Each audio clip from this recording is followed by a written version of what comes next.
preciso compartilhar com a igreja uma palavra da Bíblia Sagrada. Lucas 6:17 a seguir. E descendo com eles, parou num lugar plano, e também um grande número de seus discípulos, e grande multidão do povo de toda a Judéia, e de Jerusalém, e da costa marítima de Tiro e de Sidom, os quais tinham vindo para o ouvir e serem curados das suas enfermidades, como também os atormentados dos espíritos imundos, e eram curados. E toda a multidão procurava tocar-lhe, porque saía dele virtude que curava todos. Amém? Até aqui a palavra de Deus. Saía de Jesus virtude que curava uns 10 ou 20? Não, curava todos. Olha que coisa linda do céu, que coisa maravilhosa da graça. O apóstolo João, quando ele escreveu o evangelho que leva o seu nome, ele encerrou as palavras, ele termina o texto, ele encerrou as palavras do evangelho de João da seguinte maneira. Olha o texto que João escreveu. Jesus, pois, operou também em presença de seus discípulos muitos outros sinais que não estão escritos neste livro. Estes, porém, foram escritos para que creiais que Jesus é o Cristo, o Filho de Deus, e para que, crendo, tenhais vida em seu nome. Há, porém, ainda muitas outras coisas que Jesus fez, e se cada uma das quais fosse escrita, cuido que nem ainda o mundo todo poderia conter os livros que se escrevessem. Imagine isto. Então imaginem-se as curas, os milagres, as ressurreições, as maravilhas e as transformações de vidas que Jesus operou e que não foram registrados. Poderíamos dizer fatos incontáveis, centenas e centenas. Então verdadeiramente existiram centenas, talvez milhares de circunstâncias, de episódios que não foram registrados, dos quais nós nunca ouvimos, não estão escritos. Mas a palavra diz assim: estes porém foram escritos, foram registrados, para que creiais, para nós crermos. O que está escrito é o suficiente para a gente crer, para a gente ir para o céu. É o suficiente para ter o caminho iluminado. Lâmpada para os meus pés é a tua palavra, e luz para os meus caminhos. Glória a Deus. Aí a gente lê o profeta Isaías, a gente vê a confirmação disto.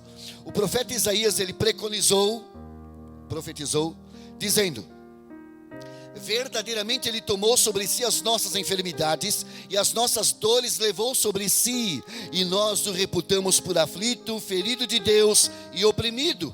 Mas ele foi ferido pelas nossas transgressões e moído pelas nossas iniquidades. O castigo que nos traz a paz estava sobre ele, e pelas suas pisaduras fomos sarados. 53 de Isaías. Então corrobora-se com essa poderosa informação que verdadeiramente Jesus curava todos.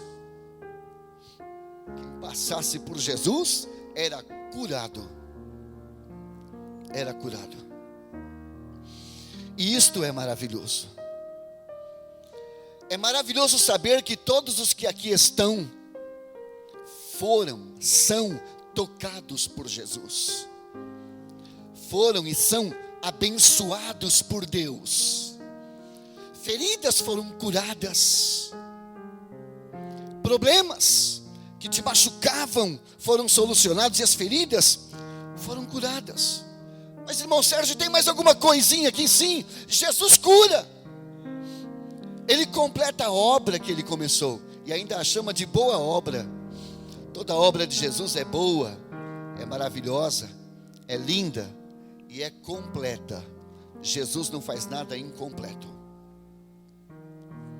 Aí eu trouxe uma perguntinha para vocês. A pergunta é esta aqui: quais são as razões pelas quais se procuram tocar em Jesus? Existem razões, motivos. Diga para mim, quantas pessoas tocaram em Jesus, empurraram Jesus, apertaram Jesus? Quantas vezes Jesus andou no meio de uma multidão? Quantas vezes a multidão rodeou Jesus? Quantos o tocaram? Quantos o empurraram? Quantos o puxaram? Quantos relaram nele? Quantos correram até ele? Um número sem conta, por certo. Então eu quero saber as razões pelas quais se procuram tocar em Jesus. Quais são as razões? Devem haver razões. Tem que existir motivos. Tocar em Jesus por quê? Tocar em Jesus para quê? Tem que ter uma razão para isso. A gente leu aqui, vocês acompanharam, diz o texto: toda a multidão, não escapa nenhum, é assim, toda a multidão procurava tocar em Jesus. Tem que ter razão para isso. Vamos ver quem eram essas pessoas. Vamos ver a identidade dessas pessoas que procuravam tocar em Jesus. Eu não vou falar o nome nem o RG delas, isso não. Eu não acredito nessa história que tem pastor por aí, pregador, adivinhando RG, profetizando RG, CPF, o CEP da rua. Eu não acredito nisso não, isso não é evangelho. Isso não é evangelho, eu não aceito isso. Eu só aceito o que está na Bíblia. Mas aqui a gente vai identificar por grupos. E vamos dar nome aos grupos de pessoas que procuravam tocar em Jesus, e havia uma razão para isso.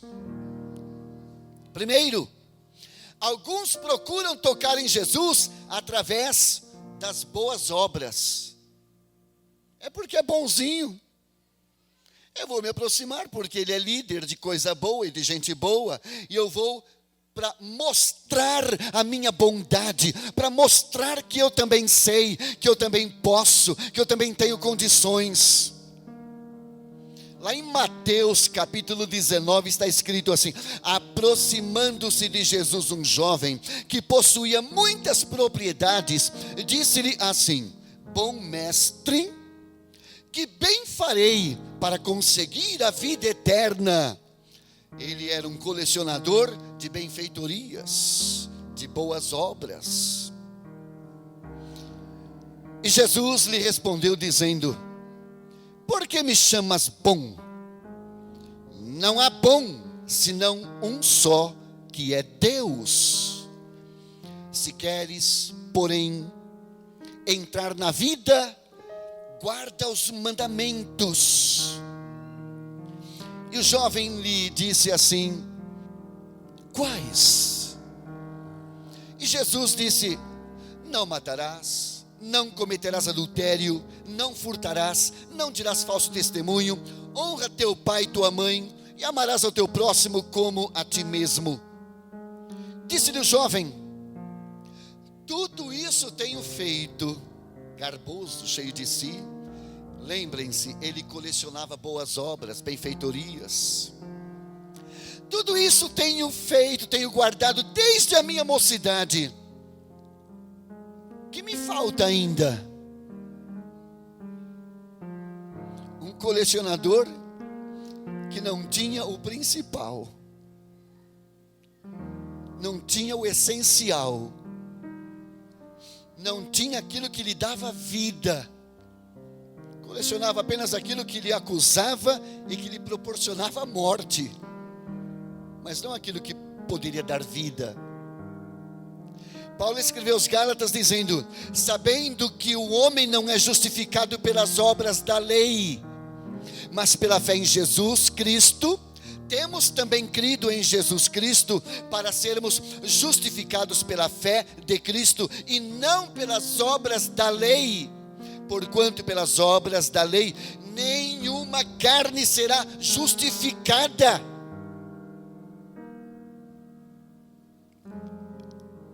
Qual tem sido a tua coleção? Que coleção você tem aí? Coleção daquilo que te aponta, te acusa, te condena e te leva à morte? Está faltando aquilo que te dá vida?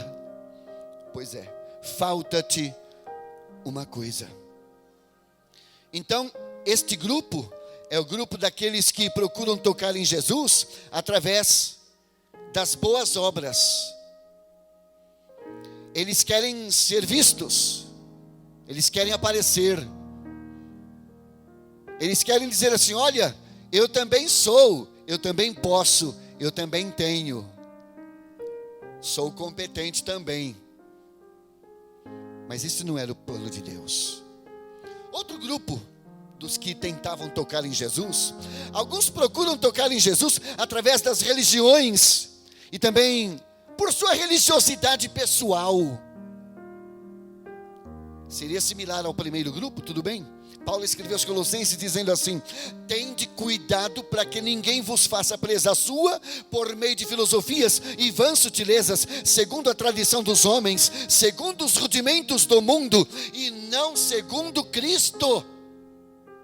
Portanto, ninguém vos julgue pelo comer ou pelo beber, ou por causa dos dias de festa, ou da lua nova, ou dos sábados.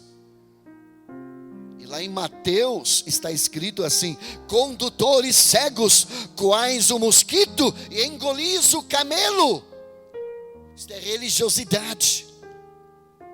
Condena-se aquilo que a Bíblia não condena, absolve-se aquilo que a Bíblia condena. É uma inversão de valores que tem por aí hoje em dia. E a Bíblia condena aquele que chama o bem de mal e chama o mal de bem. A Bíblia condena isso. Quem faz assim está sob condenação. Então a religiosidade não serve, não adianta.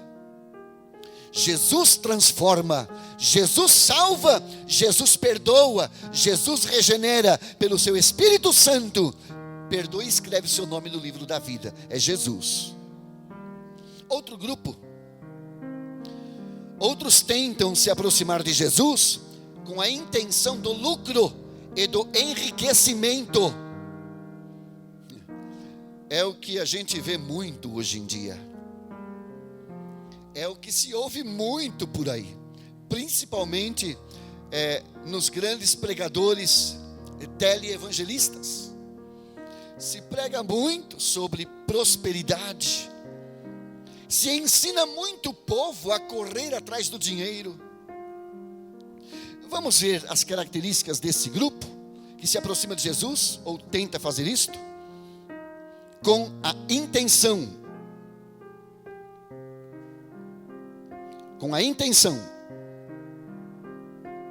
do enriquecimento e do lucro. Vamos ver quem são eles. João capítulo 12 está escrito assim: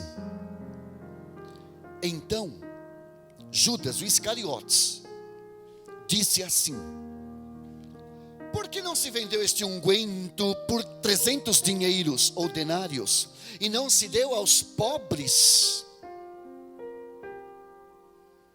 Ora, ele disse isso não pelo cuidado que tivesse com os pobres, mas porque ele era ladrão e tinha bolsa e tirava dali tudo que se lançava, tudo que se ofertava.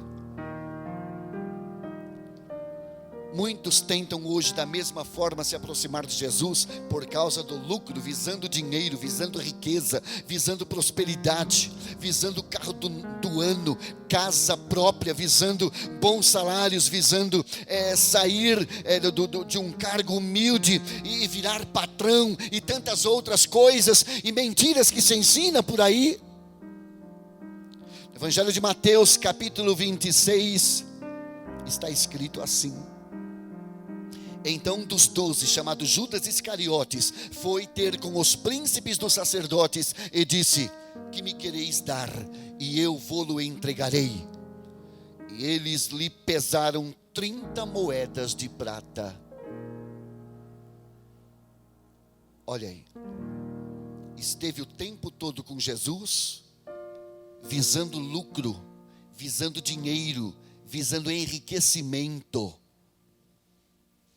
E chega este momento da traição. E eu vou-lo entregarei. E deram para ele 30 moedas de prata. Vamos somando os outros textos bíblicos. Veja só as características desse grupo. Atos capítulo 8, diz assim a palavra de Deus. E estava ali um certo homem chamado Simão, que anteriormente exercera naquela cidade a arte mágica, e tinha iludido os moradores de Samaria, dizendo que era uma grande personagem, era uma sumidade. E Simão, vendo que pela imposição das mãos dos apóstolos era dado o Espírito Santo, lhes ofereceu dinheiro, dizendo: dai-me também a mim este poder. Ele estava querendo acrescentar aos seus poderes, digamos, demoníacos, de magia, de engano, para ludibriar o povo, para ganhar dinheiro à custa disto. Ele estava querendo acrescentar a isto tudo o ato de estender a mão, orar pelas vidas, e as vidas virem para Jesus e serem cheias do Espírito Santo. Ele queria este poder, queria comprar isto com dinheiro. Tem muita gente assim hoje, se aproxima de Jesus visando lucro, não pensa na salvação da sua alma, mas quer lucro, quer dinheiro, quer riqueza, quer prosperidade, quer bonança, quer as coisas que podem vir das mãos de Deus, mas não quer a glória, o brilho que vem do rosto de Jesus, para adorá-lo por tudo que Ele é. Não pensa nisto, é só me dá, me dá, me dá. Não tem, eu te amo, te louvo, te adoro, eis-me aqui, Senhor. Não, é só me dá, me dá, me dá. Isto não é bom, isto é pernicioso. Paulo escreveu a Timóteo dizendo assim: homens corruptos de entendimento e privados da verdade, cuidam que a piedade seja causa de ganho. Aparta-te dos tais, mas é grande ganho a piedade com contentamento, porque nada trouxemos para este mundo, e manifesto é que nada podemos levar dele. Tendo porém sustento e com que nos cobrirmos, estejamos com isto contentes. Mas os que querem ser ricos caem em tentação e em laço e em muitas concupiscências loucas e nocivas, que submergem os homens na perdição e ruína, porque o amor do dinheiro é a raiz de toda espécie de males, e nessa cobiça alguns se desviaram da fé e se traspassaram a si mesmos com muitas dores. A Bíblia Sagrada quem diz? Este é o grupo dos que se aproximam de Jesus visando dinheiro. É o que está aí, irmãos, aos borbotões, aos milhares. Evangelho da prosperidade é o que está aí. Pastores ensinando mentira, está aí. É só, você liga lá o rádio, a televisão, a internet, é o que você vê lá. É fácil de ver. Desse jeito. Outro grupo. Outros buscam Jesus por causa de comida. Por causa de comida. Lá no Evangelho de João, capítulo 6, está escrito assim: Jesus respondeu e disse àquela multidão que o procurava: na verdade vos digo, que me buscais não pelos sinais que vistes, mas porque comestes do pão e vos saciastes. Eu multipliquei o pão, o peixe lá, depois acolá, multipliquei também, e agora vocês vêm atrás de mim. Vocês estão vindo atrás de pão. Agora escute aqui, eu estive pensando como que eu poderia explicar este texto. Jesus disse à multidão, na verdade vos digo que me buscais, não pelos sinais que vistes, mas porque comestes do pão e vos saciastes. E eu estive pensando, como que eu poderia trazer isto para a nossa cultura, para a linguagem de hoje, numa espécie de paráfrase, porém bem assim contextualizado, como que conversando com as pessoas. Aí eu tive uma ideia, e olha o que eu escrevi. Ei, transforme a nave de culto do prédio da igreja em uma praça de alimentação com música ao vivo. E convide os vizinhos e amigos para uma grande rodada de pizza, totalmente por conta da casa. Agora convide este mesmo povo para uma reunião de oração e jejum, ou para uma reunião de ensino das doutrinas bíblicas, com a preleção do pastor local, e compare os resultados.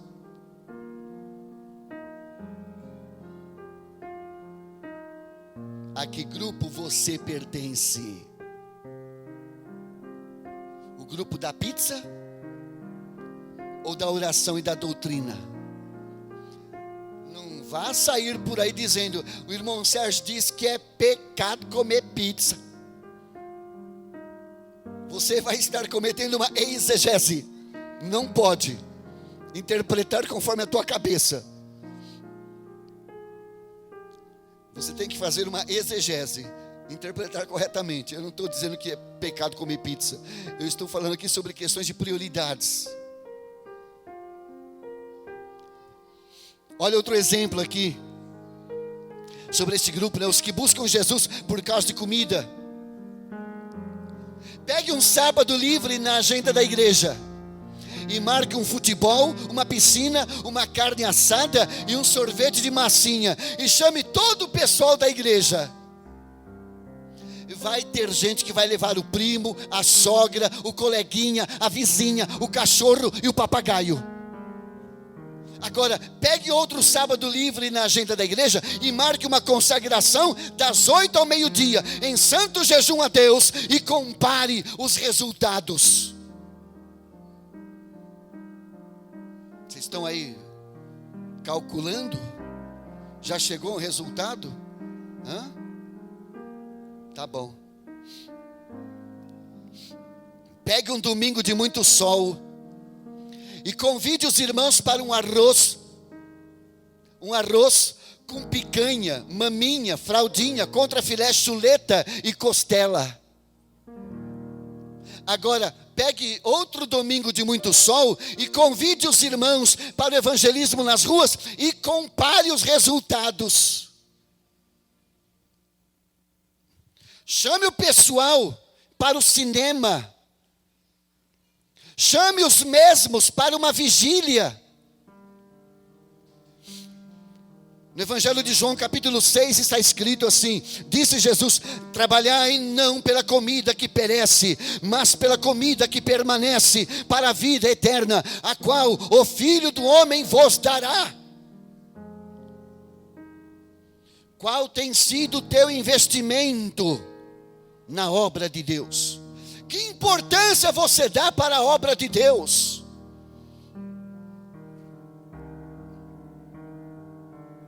Aí você vai lá no shopping center. Aliás, se você tem só uma notinha de R$10 aqui dentro da carteira ou na bolsa, você nem lembra que existe shopping center. A não ser que você queira tomar um sorvetinho assim de casquinha, aqueles, né, que vai na maquininha assim, que custa R$2,50 ou R$3,50, não sei. A não ser que seja isso. Mas ofertar a notinha de R$10 na salva ali, para a obra de Deus, para a obra missionária, não, é muito dinheiro. É muito dinheiro. Lá no shopping, é pouco, né? É miséria. Eu tenho vergonha. Eu em abrir minha carteira, abrir minha bolsa, os outros vão ver só R$10, eu vou passar vergonha. É pouca coisa. Mas ofertar na igreja é muito, né? É. Lá no profeta Isaías, capítulo 1, diz assim: vocês vêm para o culto me adorar? Vocês estão lançando muxoxos na minha face. Outro grupo de pessoas. Outros tocam em Jesus por causa de suas enfermidades, Aí eu vou para Jesus, por quê? Porque eu estou doente, para receber minha cura.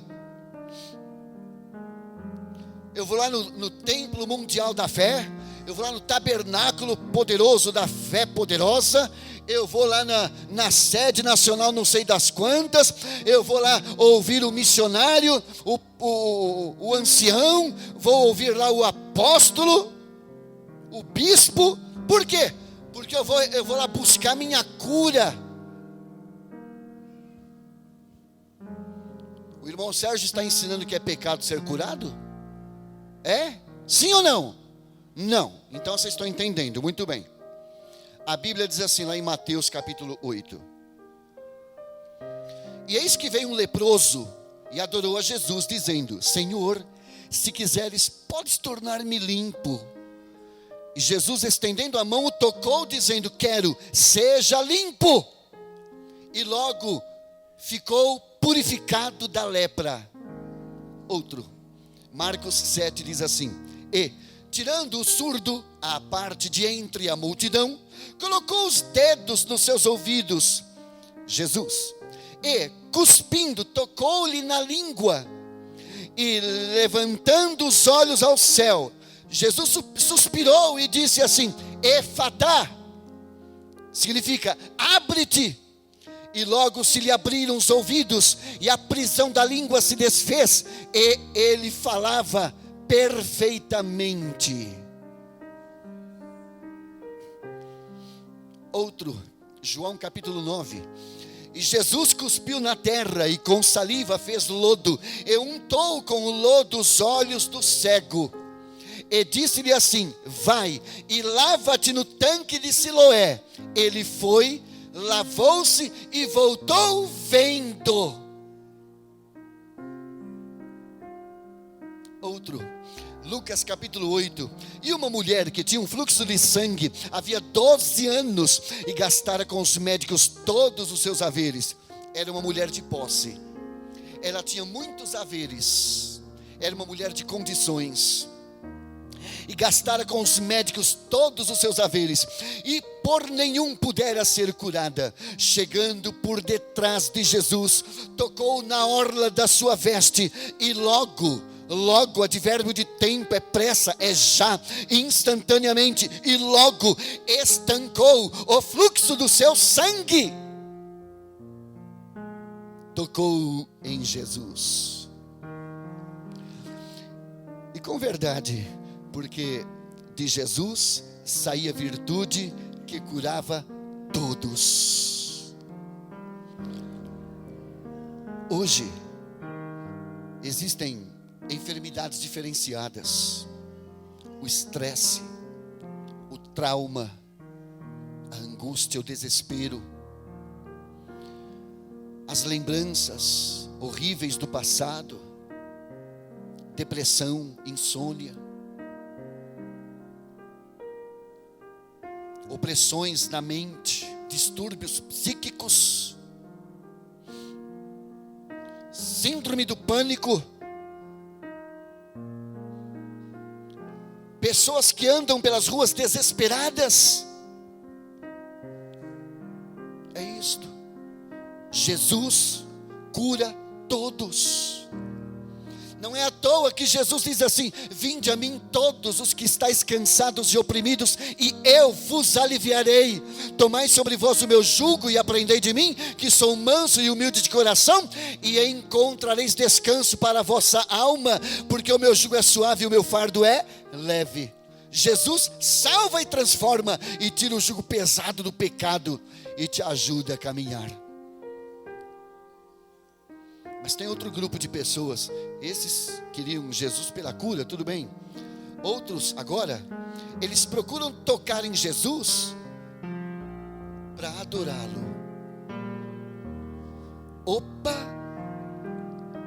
Então existem aqueles que querem tocar em Jesus para adorá-lo. É diferente ou não é, gente?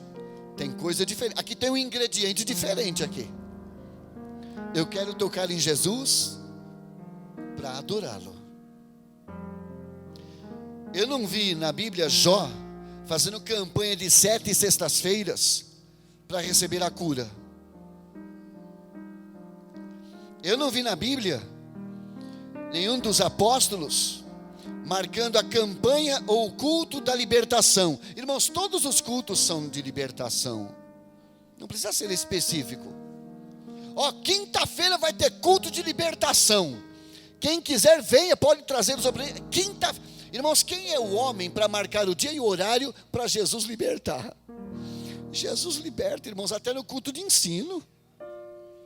Aliás, o culto de ensino é a disciplina formativa da igreja, disciplina eclesiástica, formativa. É o corretivo de Deus. O Senhor vai tirando as arestas. A gente vai crescendo no conhecimento e na graça de Cristo. Jesus liberta, Ele salva. Eu não preciso marcar o horário e o dia. É desnecessário. Todos os cultos é para a libertação, para a salvação e edificação da igreja, salvação das almas. Mas tem aqui um grupo que procurava tocar em Jesus para adorá-lo. Então a Bíblia diz lá no Evangelho de Lucas, este texto, capítulo 7. Uma mulher pecadora, sabendo que Jesus estava à mesa, levou um vaso de alabastro com unguento. Alabastro é uma pedra translúcida. Era um vaso muito lindo, muito bonito, de pedra translúcida. E dentro tinha um precioso unguento, muito cheiroso, muito caro, aliás. E estando por detrás de Jesus, aos seus pés, chorando, começou a regar-lhe os pés com lágrimas. E os enxugava com os cabelos da sua cabeça. E os beijava os pés de Jesus.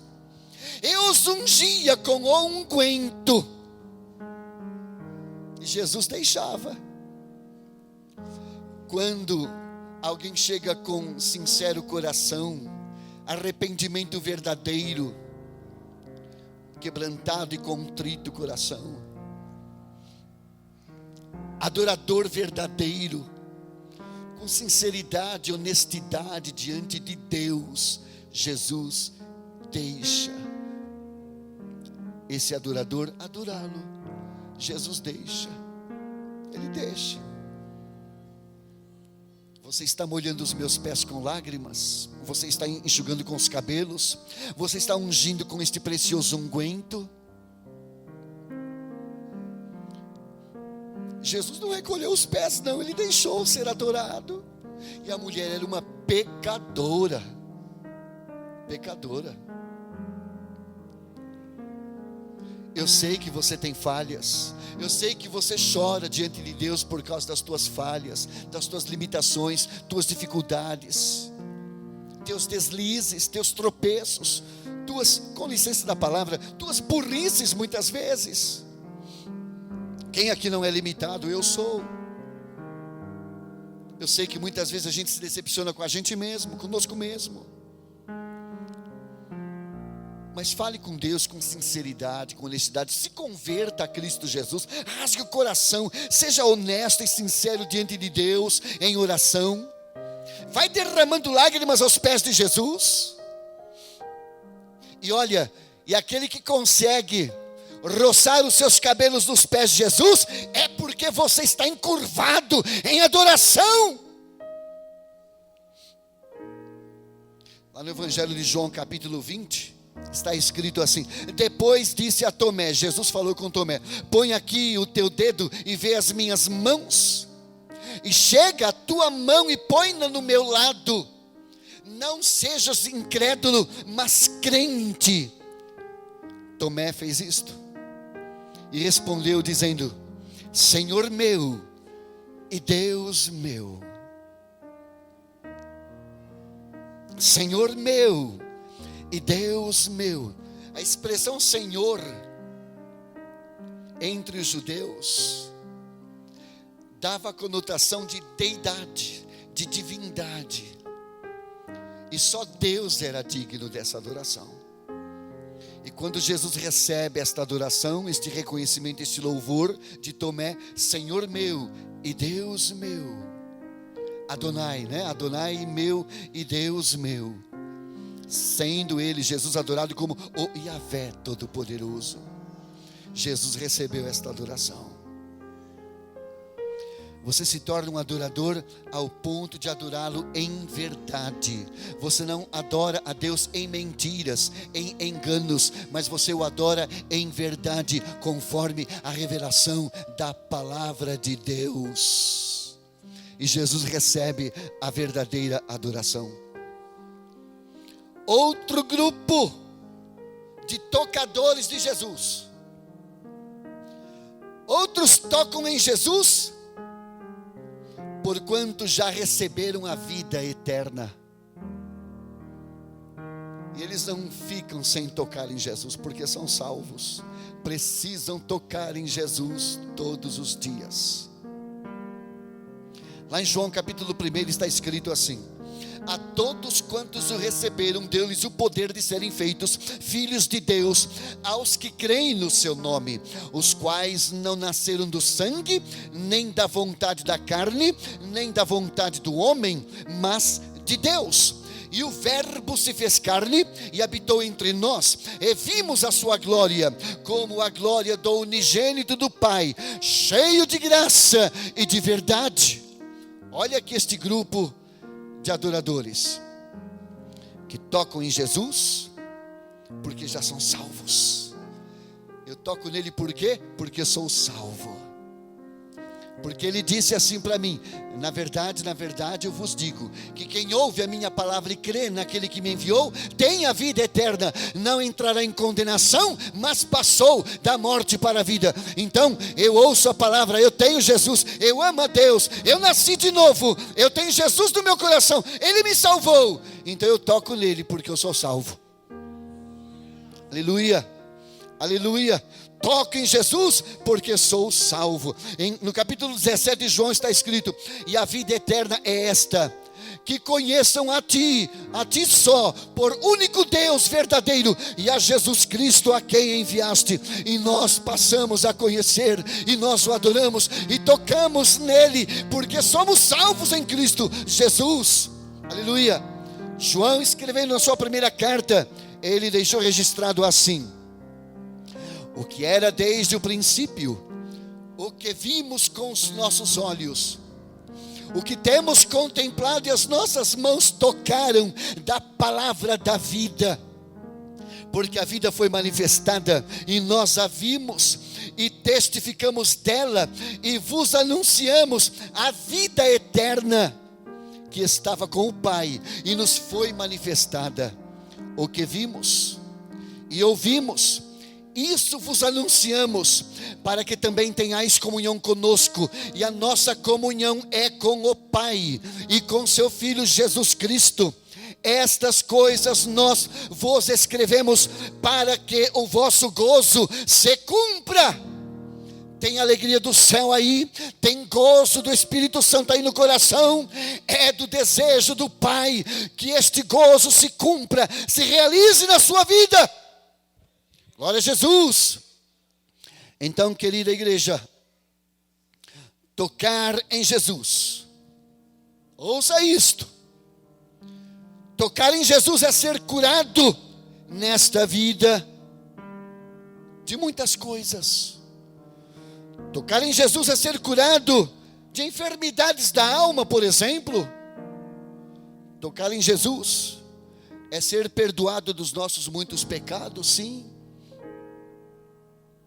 Alcançamos esta graça. É usufruir de uma vida com Deus, mesmo em meio às muitas lutas, tribulações, decepções, tristezas. Mas não deixa de tocar em Jesus, em adoração, em louvor e gratidão, como um adorador, porque você é salvo. Tocar em Jesus, por fim, porque possuímos vida eterna, vida com abundância. Qual tem sido o teu problema? Onde está a tua dor? Qual é a tua enfermidade? Lembre-se, lemos na palavra, existe cura para todos. Há cura para todos. Jesus curava a todos. E Jesus tem cura para a tua vida, teu coração, tua alma, teu espírito, tua mente, aleluia, tua existência, tua história. Jesus tem cura aqui hoje.